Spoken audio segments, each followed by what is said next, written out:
Hey guys, what's up? As a professional concert violinist, violin concertos are what make up the bulk of my concert tours. But did you know that not all concertos are created equal? Some are easier, whereas others are insanely difficult to get right. So to save yourself the trouble of practicing the wrong piece, I'm gonna go ahead and rank the most famous violin concertos today from easiest to most difficult, so you can know what to practice next. And so some concertos sound impressive, but are actually, in fact, easier. And so these are the ones where you might want to take a special interest in. Okay, so looking at this tier list here, we've got S being most difficult, A, B, C, and then easy. So, all right, let's start with Bruch Concerto number 1. It's pretty easy to get right, I would say. I'm gonna put this over here so that we establish. It's also really easy to get the musicality right. It's a romantic violin concerto. You know, you're playing it, it's just like this,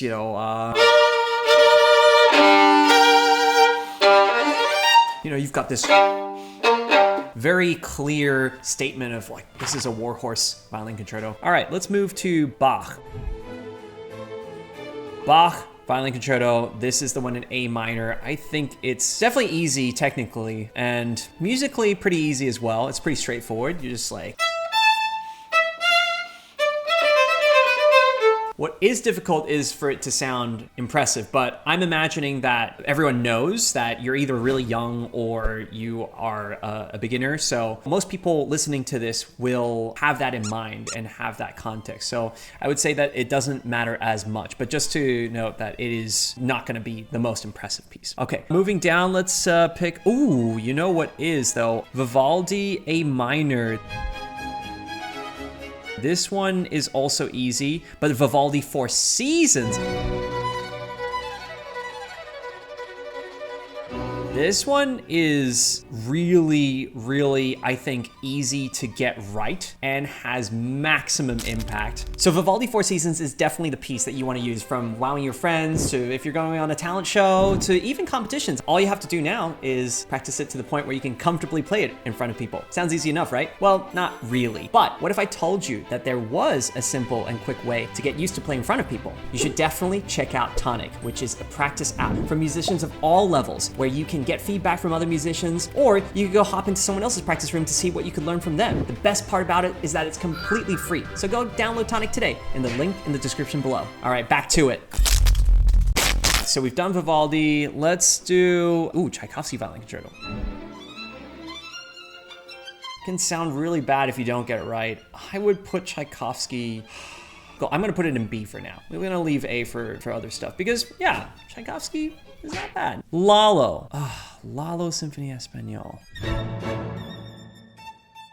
I think this one's pretty easy to get right. It's a little more technically difficult than Bruch, but I would say that it's very, very impressive.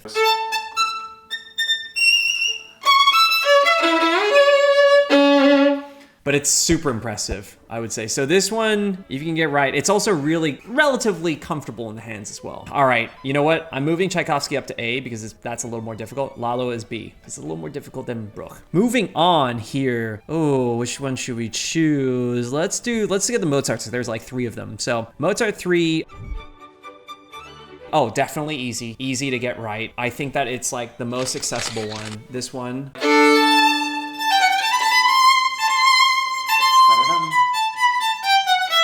For example, Mozart Concerto number 4 is definitely more difficult. I would put it right up here because it's difficult to get right and difficult to sound impressive. If you look at the opening,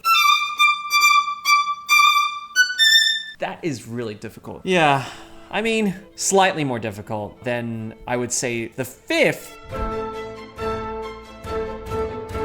I think that it's more difficult in terms of technique than the 3rd. I mean, you've got all this. Also, it has the Turkish march. Da da da da da dun. This one always has a great, I think, ovation at the end of it. So this one's definitely easier to get that impact. We'll put that right there. So you start to notice that this tier list, it isn't necessarily good to be difficult. It's actually good to be easy. Haydn 4. I think this one's the G major one. This one is the one that students start playing.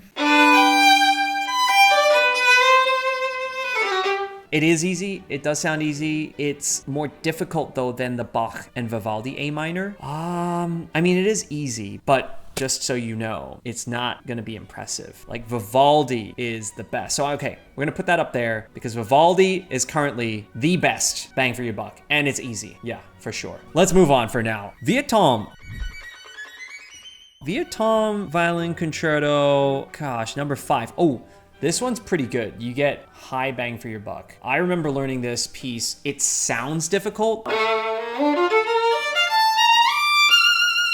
It's really, really comfortable in the hands. And it also teaches you a lot about technique. So if you can learn this one, I highly, highly recommend it. Another piece that I learned as a student was Spohr Violin Concerto. That was also pretty good as well. So I'm gonna put that right next to Vietnam. Actually, it's a little easier than Vietnam. So maybe I should put it down here. Maybe I do this thing where all of these guys, actually moving up Mozart 4 and 5. I'm changing the tier list right now so that the easy ones stay easy and that this one goes here. Yeah, I think that makes more sense. Oh, Haydn 4 goes in there as well. All right, so this is starting to feel really, really good now. Maybe we should go to Dvorak. Dvorak, to me, that's super difficult actually. So I think of Dvorak as actually a piece that is going to be more strenuous to learn. I'm putting this here for now. We might move it later. I might actually move Tchaikovsky down because you really get a high bang for your buck, and then Dvorak is more difficult as well as Mozart because you're not likely to get appreciated for all the effort that you put in. All right, let's continue with, how about Bruch? Oh, Bruch's Scottish Fantasy is hard, but it's super, effective. I'm gonna put that right there. Row B is the most effective, but still difficult, but effective and impactful violin concertos, it seems. All right, Brahms Violin Concerto. Oh, one of my favorites. I think it's harder than the Tchaikovsky to get right. That's almost in its own tier because if you play a bad Brahms Violin Concerto, everyone's gonna know. In Bruch Violin Concerto, it's, maybe the most difficult thing is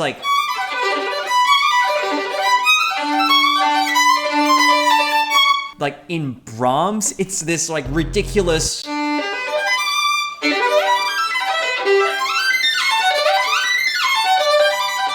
that kind of stuff, or this, this I cannot play without practicing. I think Brahms is just really, really difficult to get right. Sort of that's why it belongs in that S tier. It's the first one that makes the S tier. All right, Sibelius Violin Concerto. Oh, this is such a good one. Let's put this one also, I would say, here as well. It's a little more difficult. I think you get good bang for your buck though for the Sibelius. The opening, oh, so beautiful. It's really evident what it means, the icy feel. At least that's a little easier to stay in the hands. You'll notice that I haven't practiced these pieces recently, but certain pieces work better on call. So that's why I would say Sibelius, though sounding more difficult. It sounds difficult like an A. It goes down to a B because it rests comfortably in the hands. It's highly impactful. The only thing about Sibelius is to make sure you don't make it sound like Brahms. It is different. So that's just a pro tip right there. All right, let's see here. Oh, we got the two Prokofievs. He's just staring at me with his bald head. Prokofiev, oh, Concerto number 1. This one is definitely up here. It's more difficult than Prokofiev Concerto number 2. Prokofiev 1, it's got this crazy third movement. I've never even played it. And then I think it ends in pianissimo. You're ending on a really quiet note, which means that after all this effort, you best hope that people will give you a standing ovation. Whereas Prokofiev number 2, it's that awesome, the hemiola beat. Wow, that is not there in recall.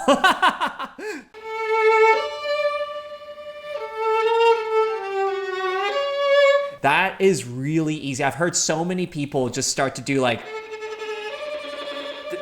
because they're really nervous in that piece. So the Prokofiev one is definitely more difficult than the Prokofiev 2. Let's keep going down this list. Who should we pick? I'm picking Shostakovich.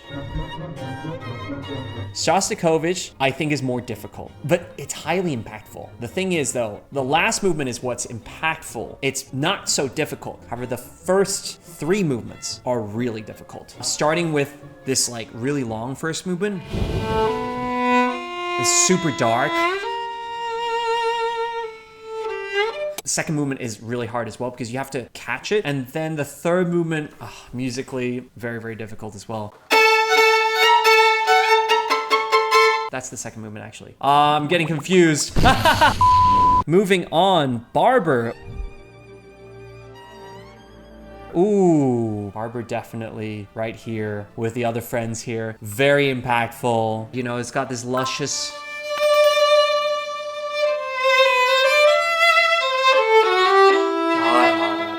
I would say that the only tricky thing is the third movement, getting that right with the orchestra and sort of so where you don't like lose control over it. But other than that, it belongs here. All right, Korngold.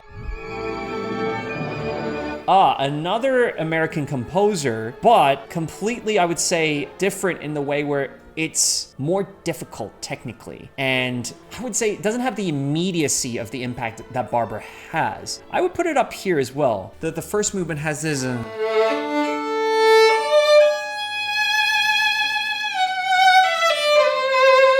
You know, it's got this like, wow, mysterious. And then the last movement is so difficult.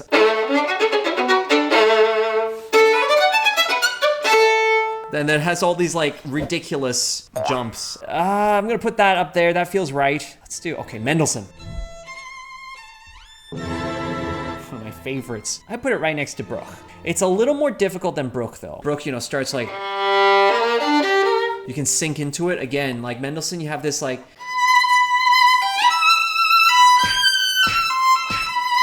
you have this like where you're on the E string. You also have octaves immediately. Well, I guess you do have sort of a high leap in the Bruch first page.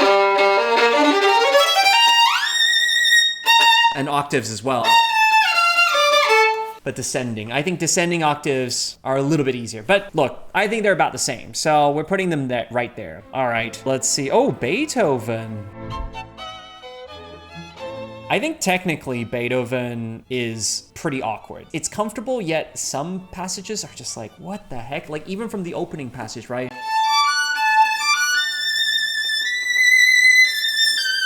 It's more delicate than Mozart, yet it needs to have this drive. You know what? I'm gonna put it up here next to Brahms. I think that it's the most difficult concertos in the violin repertoire to get right. So I'm gonna put it right up there. That feels really good. Let's move on. We've only got a few left. Woohoo! So why don't we put Glazunov? Oh, Glazunov. Glazunov to me feels like high impact. I think it's a little easier than the others. You know, it starts out with this luscious like...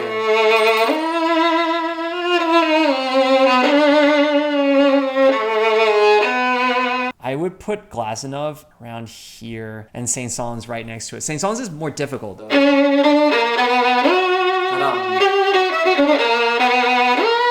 Okay, never mind. That shift, put Saint-Saëns. We're gonna put an imaginary Saint-Saëns right next to Barber as well. All right, moving on. We have only a few left. Okay, Bartók 2. Ooh, Bartók 2. Bartók 2 is definitely going up here. It is not easy. It is not as well known. The impact is good, but you can also have it risk it where like the audience just doesn't follow along as well. So I'm putting that up there. We've got Wieniawski 1. Oh, Wieniawski 1 is the toughest pieces technically. You've got this like these tenths in the opening. Yeah, so you can tell as the first entrance of the violin, you have to do that. So I put it in here, up here. That feels good because musically, it's easier to understand. You've got these like luscious lines.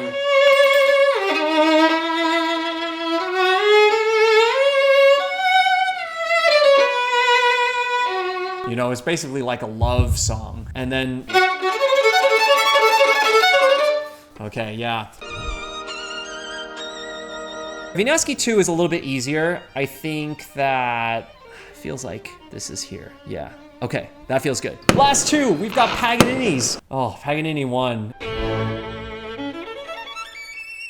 It depends on which cadenza you're playing. I think if you're playing the Sol Re cadenza, it suddenly sends it into like A or S tier. But if you're playing any other, like a Wilhelmi cadenza, which is the one I play, then I think it belongs here in the B tier. It's not too difficult. It has a big reputation, and that helps the impact reach even further. I think Paganini 1 goes here because Paganini 2 goes up here. Paganini 2 is more difficult than 1 if you don't take the cuts that have the double harmonics in the third movement. So yeah, oh gosh, but there's double harmonics as well. Well, maybe they both belong up here. Yeah, because we don't know which cadenza of Paganini 1 you're playing. So we're gonna assume that it's somewhere there. All right, and that's it for the list. So if you're a violinist at any stage of your journey, now hopefully this video has been helpful so you know which concerto to practice next. But regardless of whether or not you agreed, do let me know in the comments below. I'd also love to know which is your favorite violin concerto, as well as which ones you're currently practicing. And if you would like to see any of these concertos in action, you can check out my performance videos or a more recent one where I reviewed Brett playing the Mendelssohn Violin Concerto. Anyway, that's it from me today. Hope you enjoyed this video, and I'll see you in the next one. Bye!